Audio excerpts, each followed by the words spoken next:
एक पति दोस्तों अपने कमरे में जैसे ही घुसता है, मतलब प्रवेश करता है, वैसे ही वो देखता है कि उसकी पत्नी जो है अपनी दो सहेलियों के साथ जो है घर में कुछ काम कर रही थी।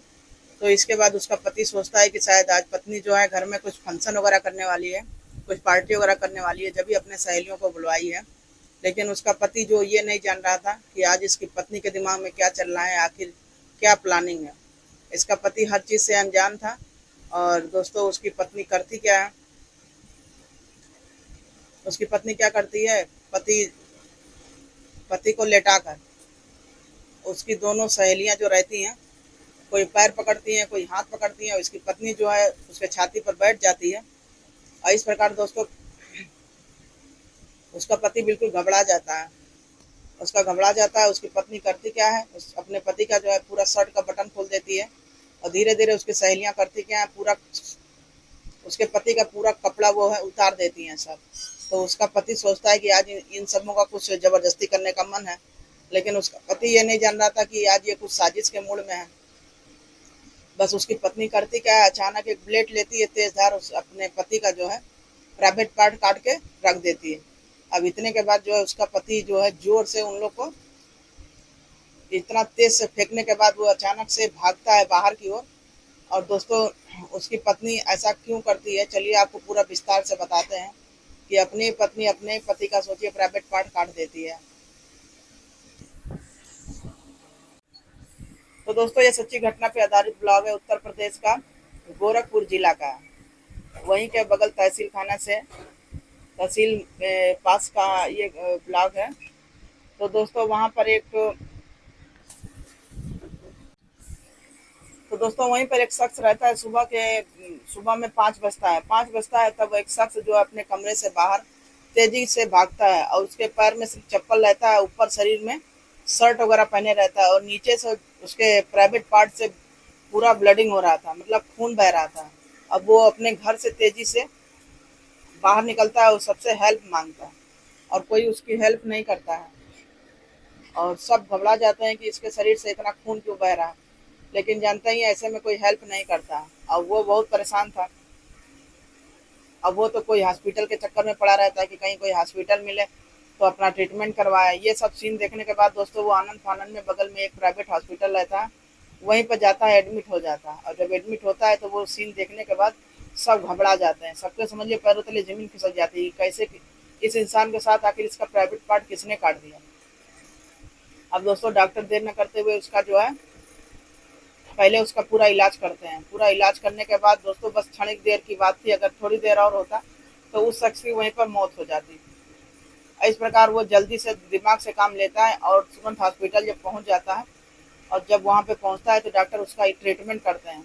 और जब ट्रीटमेंट करने के बाद जब वो खतरे से बाहर हो जाता है, तब वो पुलिस केस हो जाता है। तो पुलिस वाले आते हैं, और पुलिस वाले जब पूछते हैं कि ऐसा ये तुम्हारे साथ किसने किया, तो जो सीन वो दोस्तों जो चीज़ बताता है उसे जानने के बाद आप भी हैरान और परेशान हो जाएंगे।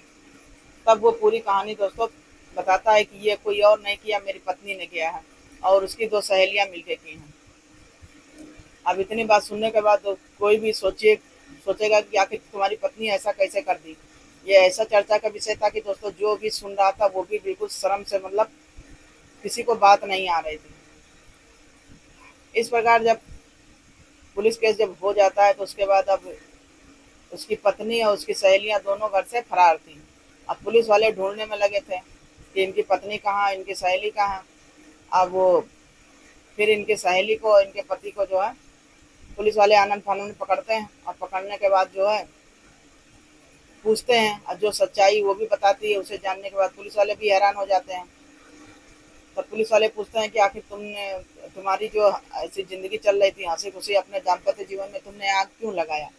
तब वो बताती है कि ऐसा है, मेरा पति जो है शादी किया था, सब कुछ ठीक था, लेकिन मेरे कहीं आने पर जाने पे हर चीज़ में रोक लगाता था, हर चीज़ में। और ये अगर जरा सा हंस लेती थी तो इसे दिक्कत होता था, किसी से बोल लेती थी तो इसे दिक्कत होता था। मतलब हर चीज़ में दिक्कत, मतलब परेशानी, हर चीज़ में ऑब्जेक्शन करता था। रात में अगर सो गई जल्दी तो ये मारता था, और किसी से, मतलब सब आदमी से अवैध संबंध का ये हमसे जो है फालतू का जिसे कहते हैं ना कि ब्लैकमेल करना, और किसी पे इल्ज़ाम लगाना। इसका पति कह रही थी मेरा पति मुझे इतना प्रताड़ित कर दिया था, इतना परेशान कर दिया था, जिसके वजह से हमने ये कदम उठाया। मैं सोच मतलब इतना परेशान हो गई थी कि हम जो है पूरे रिश्तेदारों में सबसे कह चुके थे कि ये हमारे साथ ऐसा ऐसा करता है। लेकिन वो इतनी परेशान थी, वो फिर कहती क्या है कि मैं फिर एक दिन अपने जो है मायके गई। मायके में अब किससे कहूँ, फिर घर वाले से भी अगर बोलती तो घर वाले कहते कि ऐसा है तुम जाके उसी के साथ रहो, जैसा वो रखता है वैसे रहो। फिर दोस्तों ये करती क्या है, अपने सहेलियों के साथ जाती है। फिर एक सहेली थी, उससे सहेली के साथ शेयर करती है। तो उसकी सहेली बोलती है कि ऐसा है, मेरे पति मेरे साथ ऐसा ऐसा करता है, गैर मर्दों के साथ मुझे शक करता है और संबंध भी नहीं रहता, उसके दौरान भी हमारे से मतलब इल्जाम लगाता है। अब इतनी बात उसकी सहेलियां सुनने के बाद उसको कोई दिमाग सही देता भी नहीं है। जैसा जैसा वो कहती है उसकी सहेलियां वैसा वैसा करती। तब एक दिन वो करती क्या है, अपने घर में दो सहेलियों को बुलवाती है, कहती है कि चलो। अब वो इसकी सहेलियां उसके घर में आती हैं। अब इसका पति जो है दिन भर जब ड्यूटी चला जाता था जब इसको सुकून मिलता था, नहीं तो जब शाम को आता था उसके बाद वो अपना हिटलरगिरी दिखाने लगता था। अब कहते हैं कि इतना भी किसी को परेशान नहीं करना चाहिए कि कोई बिल्कुल परेशानी हो जाए, और किसी पत्नी को ऐसा भी नहीं करना चाहिए कि उसको डट के उसका सामना करे, ना कि उसको क्राइम ही कर डाले। अब जैसे कि इसकी पत्नी यहाँ पर करती क्या है, सहेलियों को बुलवा लेती है और अपने घर में जो ऐसे बैठ के माहौल बनाती है, तो किसी को पता नहीं होने देती अपने पति को कि आज उसके साथ कुछ करने वाली है। तब उसकी पत्नी जब दो सहेलियों के साथ घर में बैठती है तो इसका पति ड्यूटी से आता है तो कुछ बोलता नहीं है, क्योंकि उसकी सहेलियां थी, तो इसके वजह से बिल्कुल शांत हो जाता है। वो सोचता है कि चलो अच्छा, घर में कोई छोटी मोटी पार्टी होगा, वही एंजॉय करने के लिए सब आई है, करके चली जाएंगी। तो उस दिन वो शांति से था, लेकिन वो जान नहीं रहा था कि आज इन लोग के मन में कुछ षड्यंत्र चल रहा है। तब उनकी सहेलियां करती क्या है, उस कमरे में जिस कमरे में उसका पति जाता है उसी कमरे में वो सब भी घुस जाती हैं। अब घुसने के बाद करती क्या है, उस आदमी को बिल्कुल पटक देती हैं। और जब पटक देती हैं उसके बाद जो है उसकी पत्नी उसके सीने पर बैठ जाती है, और दोनों सहेलियां जो रहती हैं उसको ऊपर नीचे हाथ पकड़ लेती हैं, इतनी तेजी से पकड़ लेती हैं कि वो आदमी छुड़ा नहीं पाता है। फिर भी वो आदमी रहता है इनके मतलब इसका समझ नहीं पाता कि आज इन लोग की मंशा क्या है। वो सोच रहा था कि आखिर ऐसे कुछ होगा जबरदस्ती करने का। तो अभी सोच ही रहा था, उतने देर में इसकी पत्नी करती क्या है, ब्लेड लेती है, तेजदार ब्लेड से उसका जो है योनि जो उसका रहता है वो काट देती है, लिंग। काटने के बाद वो बिल्कुल छटपटा जाता है, उसको अजीब सी गर्मी होने लगती है, ब्लडिंग होने लगता है।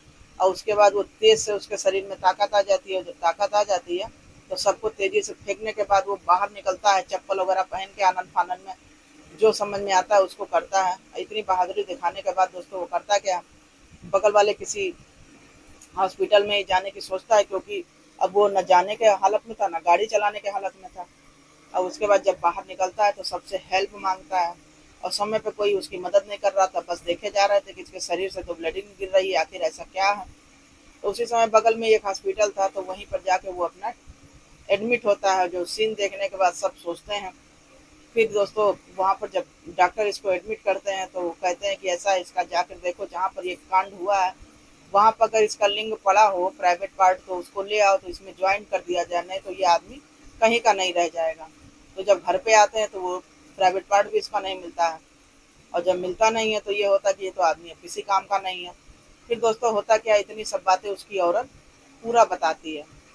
और जब बताती है तो उसके बाद पुलिस वाले उसको समझाते हैं कि लाख तुम्हारे साथ ये हो रहा था तो तुमको पुलिस की मदद लेनी चाहिए, किसी की मदद लेनी चाहिए, बहुत सारे वो हैं, तुम्हें ये क्राइम नहीं करना चाहिए था। तो लेकिन उसकी पत्नी कहती क्या कि मैं करती क्या, मैं अंदर ही अंदर घुट रही थी, जो मुझे समझ में आया हमने किया, अपने सहेलियों के साथ शेयर किया, और हमारी सहेली भी इसमें तैयार हो गई इनको इस क्राइम को अंजाम देने के लिए। तो इस प्रकार दोस्तों एक औरत कैसे इतना खतरनाक कदम उठा लेती है, उसका आदमी प्रेशराइज करता है, सब कुछ करता है, इतना नहीं भी करना चाहिए। अगर औरत को औरत समझ के रखिए तो ये सब क्राइम हो ही ना। लेकिन आदमी करता क्या है, औरत को पैर की जूती समझता है कि चलो अच्छा, सब जो आदमी औरत पे ही दिखाता है, तो जाहिर सी बात है ये सब क्राइम होना तो लाजमी है। बहुत लोग समझदारी से काम लेती हैं, बहुत लोग नहीं ले पाते हैं। जिस प्रकार यहाँ पर एक औरत थी, ये समझदारी से काम ना ली तो अपने पति का सोचिए क्राइम ही कर दिया। आजकल दुनिया में दोस्तों यही सब हो ही रहा है। तो दोस्तों ये छोटा सा ब्लॉग आप लोग को सुनाने का मकसद किसी को मन को आघात नहीं पहुंचाना था, चोट नहीं पहुंचाना था, बस आपको जागरूक करना था कि मतलब इस सबसे सतर्क रहें, सावधान रहें, सचेत रहें। ये सब दुनिया में कांड हो रहा है, इतना जुल्म हो रहा है, ना करें। आजकल तो दुनिया में दोस्तों देख रहे हैं कितना रेप हो रहा है, सब कुछ हो रहा है।